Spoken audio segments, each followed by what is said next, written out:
ನಮ್ಮ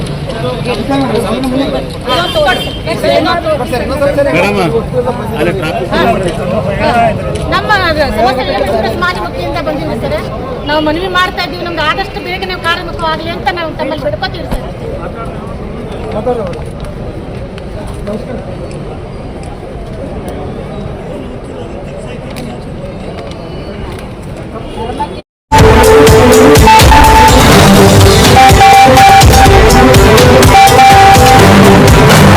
ETV news में आप सभी दर्शकों का स्वागत है। मैं हूं आपके साथ मुबीना। ಇವತ್ತಿನ ದಿವಸ ರಾಜ್ಯಾದ್ಯಂತ ಒಬ್ಬ ಭ್ರಷ್ಟ ಅಧಿಕಾರಿ ಒಬ್ಬ ಬ್ರಾಹ್ಮಣ ವಿದ್ಯಾರ್ಥಿಯ ಜನಿವಾರಕ್ಕೆ ಕೈ ಹಾಕಿ ಅದನ್ನು ಕತ್ತರಿಸುವಂಥ ಒಂದು ಹೀನ ಕೃತ್ಯಕ್ಕೆ ಇಳಿದಿದ್ದರನ್ನು ಪ್ರತಿಭಟಿಸಿ ಇವತ್ತು ನಮ್ಮ ರಾಜ್ಯಾದ್ಯಂತ ಉಗ್ರ ಹೋರಾಟ ನಡೀತಾ ಇದೆ. ಅದರ ಪ್ರಯುಕ್ತ ಬಿಜಾಪುರದಲ್ಲಿ ಇವತ್ತು ನಾವು ಉಗ್ರ ಹೋರಾಟವನ್ನು ಹಮ್ಮಿಕೊಂಡಿದ್ದೇವೆ.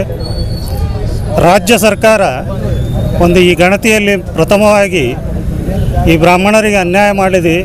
ಅಲ್ಲಿ ಅತ್ಯಂತ ಕಡಿಮೆ ಸಂಖ್ಯೆ ನಮ್ಮ ಬ್ರಾಹ್ಮಣರನ್ನು ಬೇರೆ ಬೇರೆ ವರ್ಗಗಳಲ್ಲಿ ಒಡೆದು ನಾವು ಬ್ರಾಹ್ಮಣರು ಅತ್ಯಂತ ಕಡಿಮೆ ಸಂಖ್ಯೆಯಲ್ಲಿ ಇದ್ದೇವೆ ಅಂಥೇಳಿ ನಮ್ಮ ಆತ್ಮಸ್ಥೈರ್ಯ ಕಸ್ಕೋಬೇಕಂತ ಒಂದು ಪ್ರಯತ್ನ ಮಾಡಿತು. ಅದು ಉಗ್ರ ಸ್ವರೂಪದ ಹೋರಾಟ ಕಾಣ್ತದೆ ಅಂತ ಅಂದಾಗ ತಮ್ಮ ಅಧಿಕಾರಿಗಳ ಮುಖಾಂತರ ಜನಿವಾರಕ್ಕೆ ಕೈ ಹಾಕಿಸುವ ಒಂದು ಪ್ರಯತ್ನ ಷಡ್ಯಂತ್ರ ಇವತ್ತು ಮಾಡ್ತಾ ಇದೆ ಸರ್ಕಾರ. ಈ ಜನಿವಾರ ಕೇವಲ ಬ್ರಾಹ್ಮಣರ ಜನಿವಾರ ಅಲ್ಲ, ಇದು ಪ್ರತಿಯೊಬ್ಬನು ಯಾರು ಯಜ್ಞೋಪವೀತ ಸನಾತನ ಹಿಂದೂ ಧರ್ಮದ ಒಂದು ಪ್ರತೀಕ. ಈ ಜನಿವಾರವನ್ನು ಸುಮ್ಮನೆ ನಾವು 3 ದಾರ ಅಂತ ಹಾಕೊಳ್ಳೋದಿಲ್ಲ, ಅದಕ್ಕೊಂದು ಸಂಸ್ಕಾರವಿದೆ. ಅದನ್ನು ಹಾಕಿಕೊಂಡಾಗ ಒಟ್ಟು ತನ್ನ ವಿದ್ಯಾಭ್ಯಾಸಕ್ಕೆ ಗುರುಕುಲಕ್ಕೆ ಹೋಗಿ ವಿದ್ಯಾಭ್ಯಾಸ ಮಾಡ್ತಾನೆ. ಅಂಥ ಒಂದು ಪವಿತ್ರ ಜನಿವಾರ ಇವತ್ತು ಆ ವಿದ್ಯಾರ್ಥಿ ತನ್ನ ಒಂದು ಜೀವನದ ಅತ್ಯಂತ ಮಹತ್ತರ ಘಟ್ಟ ಅಂದರೆ CET ಎಕ್ಸಾಮನ್ನು ಬರೆಯುವ ಸಂದರ್ಭದಲ್ಲಿ ಆತನ ಜನಿವಾರನ ಕತ್ತರಿಸಿದಾಗ ಆತನ ಮಾನಸಿಕ ಸ್ಥಿತಿ ಯಾವ ರೀತಿ ಆಗಬೇಕು? ಆ ಅಧಿಕಾರಿಗಳಿಗೆ ಅಷ್ಟು ಒಂದು ಮಾನವೀಯತೆ ಇಲ್ಲ ಅಂತಂದರೆ ಇದೊಂದು ಸರ್ಕಾರದ ಸಂಪೂರ್ಣ ಷಡ್ಯಂತ್ರ. ಈ ಷಡ್ಯಂತ್ರವನ್ನು ನಾವು ಪ್ರತಿಭಟಿಸ್ತೇವೆ. ಆ ವಿದ್ಯಾರ್ಥಿಗೆ ಆತನ ಒಂದು ಎಕ್ಸಾಮಿಗೆ ಅನುಮತಿ ಕೊಡಬೇಕು ಅಥವಾ ನೇರವಾಗಿ ಆತನಿಗೆ ಒಂದು ಸೀಟ್ ಕೊಟ್ಟು ಕಾಂಪೆನ್ಸೇಟ್ ಮಾಡಬೇಕು. ಆ ಅಧಿಕಾರಿನ ಜೈಲಿಗೆ ಕಟ್ಟಬೇಕು. ಇವರೆಲ್ಲ ಈ ಕಣ್ಣು ಒರೆಸೋ ತಂತ್ರ ಬೇಡ. ಸಸ್ಪೆಂಡ್ ಮಾಡಿದೆ ಅನ್ನೋದು 4 ದಿವಸ ಬಿಟ್ಟು ಮತ್ತೆ ಹೋಗಿ ಅವನಿಗೆ ಪ್ರಮೋಷನ್ ಕೊಡ್ತಾರೆ. ಯಾಕಂದರೆ ಹಿಂದಕ್ಕೆಲ್ಲ ನೋಡೇವೆ ನಾವು, ಇಂಥದ್ದೆಲ್ಲ ಸರ್ಕಾರ ಮಾಡ್ತಾ ಇದೆ. ಸೊ ಇಂಥದ್ದನ್ನು ನಾವು ಪ್ರತಿಭಟಿಸ್ತೇವೆ. ಆತನಿಂದ ಸೇವೆ ವಜಾಗೊಳಿಸಬೇಕು.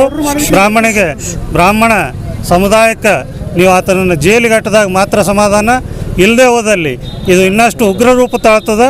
ಅದನ್ನು ತಡ್ಕೊಳ್ಳೋ ಶಕ್ತಿ ಸರ್ಕಾರಕ್ಕೆ ಇಲ್ಲ ಅಂತ ಹೇಳ್ತೀನಿ. ನೀವೇನಾದರೂ ತಿಳ್ಕೊಂಡಿದ್ರೆ ಬ್ರಾಹ್ಮಣರು ಬೆರಳೆಣಿಕೆ ಅಷ್ಟಿದ್ದಾರೆ ಅಂತ ತಪ್ಪು ತಿಳ್ಕೊಂಡಿದ್ರಿ. ಇವತ್ತು ನಿಮ್ಗೆ ಅರ್ಥ ಆಗ್ಯದ ರಾಜ್ಯದೊಳಗೆ ಬ್ರಾಹ್ಮಣ ಸಂಖ್ಯೆ ಏನು, ಅವ್ರ ಶಕ್ತಿ ಏನಂತೇಳಿ. ಅದಕ್ಕೆ ಶೀಘ್ರವಾಗಿ ಸರ್ಕಾರ ಬೇಷರತ್ತಾಗಿ ಬ್ರಾಹ್ಮಣರಿಗೆ ಮತ್ತು ಜನಿವಾರಧಾರಿಯ ಎಲ್ಲ ಸಮುದಾಯಗಳಿಗೆ ಅವರು ಕ್ಷಮೆ ಯಾಚಿಸಬೇಕು ಮತ್ತು ಅಧಿಕಾರಿ ವಿರುದ್ಧ ಕ್ರಮ ಜರುಗಿಸಬೇಕಂತ ನಾನು ಆಗ್ರಹ ಪಡಿಸ್ತೇನೆ. ಧನ್ಯವಾದ. ಹರೇ ಶ್ರೀನಿವಾಸ. ನಾವು ಸಮಸ್ತ ವಿಜಯಪುರ ವಿಪ್ರ ಸಮಾಜಮುಖಿ ಮಹಿಳಾ ಮಂಡಳಿಯಿಂದ ಎಲ್ಲರೂ DC ಅವರಿಗೆ ನಾವು ಮನವಿ ಕೊಡಲಿಕ್ಕೆ ಬಂದಿದ್ದೇವೆ. ಇದೊಂದು ನಮ್ಮ ಬ್ರಾಹ್ಮಣರಿಗೆ ಒಂದು ದೊಡ್ಡ ಅಪರಾಧ. ಇದು ಎಂದೆಂದೂ ಆಗಲಾರ್ದ ಅಪರಾಧ ಇವತ್ತಾಗಿದೆ. ಇದನ್ನು ಮುಂದೆ ಆಗಬಾರ್ದು. ಎಲ್ಲ ನಮ್ಮ ಬ್ರಾಹ್ಮಣರು ಒಕ್ಕಟ್ಟು ಕೂಡಿ ಇದನ್ನು ನಾವು ಆದಷ್ಟು ಬೇಗನೆ ನಾವು ಮಾಡಿದರೆ ಇದೊಂದು ನಾವು ದೇಶಕ್ಕೆ ಕೊಟ್ಟಂಥ ಒಂದು ಕೊಡುಗೆ. ಇದಕ್ಕೆ ಎಲ್ಲರೂ ಕೈ ಜೋಡಿಸ್ಬೇಕು. ಒಬ್ಬರು ಇಬ್ಬರಿಂದ ಆಗೋದಿಲ್ಲ. ಎಲ್ಲ ಬ್ರಾಹ್ಮಣರು ಬಂದು ತಮ್ಮ ಮನೆಯೊಳಗೆ ಕೂಡ ಎಷ್ಟು ಬೇಕೋ ಅಷ್ಟು ತಮ್ಮ ಮನೆಯಿಂದ ಬಂದು ನಮಗೊಂದು ಸಹಾಯ ಮಾಡಿದರೆ ಇದು ಎಲ್ಲ ಕಡೆಯಿಂದ ಆಗ್ತದೆ. ಒಬ್ಬರೇ ಆಗೋದಿಲ್ಲ, ಎಲ್ಲರೂ ಬರಬೇಕು. ನಮ್ಮ ಬ್ರಾಹ್ಮಣರು ಒಕ್ಕೊಟ್ಟಿದ್ದೀವಿ ಅಂತ ಬಂದು ತೋರಿಸ್ರಿ. ಬಂದು ತೋರಿಸಿ ಕಾರ್ಯಗತವನ್ನು ಮುಂದಿನ ಅಧಿಕಾರಿಗಳು ಮಾಡೇ ಮಾಡ್ತಾರೆ. ಇದೊಂದು ನನ್ನ ನಂಬರ ವಿನಂತಿ. ಇದನ್ನು ಆದಷ್ಟು ಬೇಗನೆ ಮಾಡಿ ಮುಂದಿನ ಯಾವ ಕೆಟ್ಟ ಉದ್ದೇಶನೂ ಬ್ರಾಹ್ಮಣರಿಗೆ ಆಗ್ಬಾರ್ದು. ಯಾಕಂದ್ರೆ ಬ್ರಾಹ್ಮಣರು ಭಾಳ ಮಾನಕ್ಕೆ ಅಂಜವ್ರು. ಅವ್ರಿಗೆ ಮಾನ ಆದ್ರೆ ಅವ್ರಿಗೆ ಅದ್ರ ಒಂದು ಪೆಟ್ಟು ಕೊಟ್ಟಂಗೆ ಆಗ್ತದೆ. ಆ ಮಾನ ಎಂದೆಂದು ಅಪಮಾನ ಆಗಬಾರ್ದು. ಧರ್ಮದ ನಡ್ಕೋತ ಬಂದಾರ ಅವರು. ನಾವೇ ಕೂತು ಧರ್ಮ ಕೆಡಿಸಿದ್ರೆ ಮುಂದಿನವ್ರು ಮಾಡೋದಿಲ್ಲ. ಆದಷ್ಟು ಬ್ರಾಹ್ಮಣರು, ಎಲ್ಲ ಬ್ರಾಹ್ಮಣರು, ಮಠದವರು ಬಂದು ಇದಕ್ಕೆ ಕೈ ಜೋಡಿಸ್ಬೇಕು. ಮಠಾಧೀಶರನ್ನೂ ಬರಬೇಕು. ಯಾಕಂದ್ರೆ ಕೇಳೋದು ನಿಮ್ಮ ಅಧ್ಯಕ್ಷರಲ್ಲಿದ್ದಾರ, ನಿಮ್ಮ ಮಠಾಧೀಶರಲ್ಲಿದ್ದಾರ ಅಂತ ಕೇಳ್ತಾರೆ. ಅದಕ್ಕಾಗಿ ಅವರೂ ಕೂಡ ನಮ್ಮ ಜೋಡಿ ಎಲ್ಲರೂ ಕೈ ಕೂಡಿಸಿ ಇದೊಂದು ಒಳ್ಳೆ ಕೆಲಸವನ್ನು ನಾವು ಆದಷ್ಟು ನಮ್ಮ ವಿಜಯಪುರ ಸಮಾಜಮುಖಿಯಿಂದ ನಾವು ಮಾಡೋಣ ಅಂತ ಹೇಳಿ ಈ ಸಮಸ್ತ ವಿಜಯಪುರ ಸಮಾಜಮುಖಿ ಮಹಿಳಾ ಮಂಡಳಿಯಿಂದ ನಾವು ವಿನಂತಿ ಮಾಡ್ಕೊಳ್ತಿದ್ದೇವೆ. ಆದಷ್ಟು DC ಸಾಹೇಬರು ನಮ್ಗೆ ಇದನ್ನು ಮಾಡಿಕೊಡ್ಬೇಕಂತ ಇನ್ನೊಮ್ಮೆ ಮತ್ತೊಮ್ಮೆ ಕೇಳ್ಕೊತೀನಿ ಅಂತ ಮಾಡಿ ಅವಕಾಶ ಕೊಟ್ಟದಕ್ಕೆ ತುಂಬಾ ಧನ್ಯವಾದಗಳು. ನಾನು ಸವಿತಾ ಗಲ್ಗಲಿ, ನಾನು ವಿಜಯಪುರದಿಂದ ಮಾತಾಡ್ತಿದ್ದೀನಿ.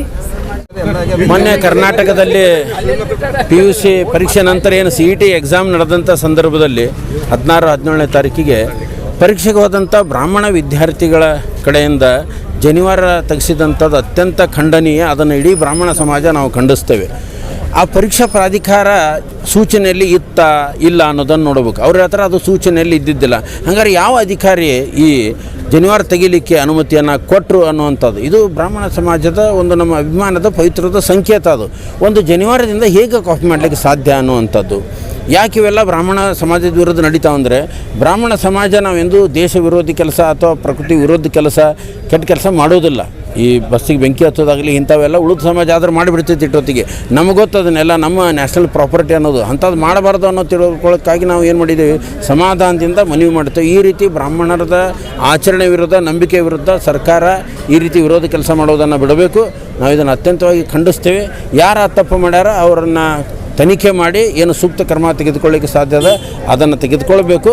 ಮತ್ತು ವಿದ್ಯಾರ್ಥಿಗೆ ಅನ್ಯಾಯ ಆಗ್ಯದ. ಆ ವಿದ್ಯಾರ್ಥಿ ಒಂದು ಮ್ಯಾಥಮೆಟಿಕ್ಸ್ ಪರೀಕ್ಷೆ ಬರೆದಿಲ್ಲ, ಅವನಿಗೆ ಪ್ರತ್ಯೇಕವಾದಂಥ ಪರೀಕ್ಷೆ ನಡೆಸಿ ನ್ಯಾಯ ಕೊಡಬೇಕಂತ ನಾನು ಇಡೀ ಸಮಾಜದ ಪರವಾಗಿ ಅವರಿಗೆ ವಿನಂತಿಸ್ಕೊಳ್ತೇನೆ. ನನ್ನ ಹೆಸರು ಡಾಕ್ಟರ್ ಆನಂದ್ ಕುಲಕರ್ಣಿ ಅಂತ, ವೃತ್ತಿಯಿಂದ ಇತಿಹಾಸ ಪ್ರಾಧ್ಯಾಪಕ, ಬ್ರಾಹ್ಮಣ ಸಮಾಜದ ಒಬ್ಬ ಸದಸ್ಯ. ನಮಸ್ಕಾರ. लेटेस्ट न्यूज अपडेट्स के लिए YouTube एक्सप्रेस को सब्सक्राइब कीजिए, साथ में बेल आइकॉन को भी क्लिक कीजिए। साथ ही साथ लाइक, शेयर और कमेंट करना ना भूलिए।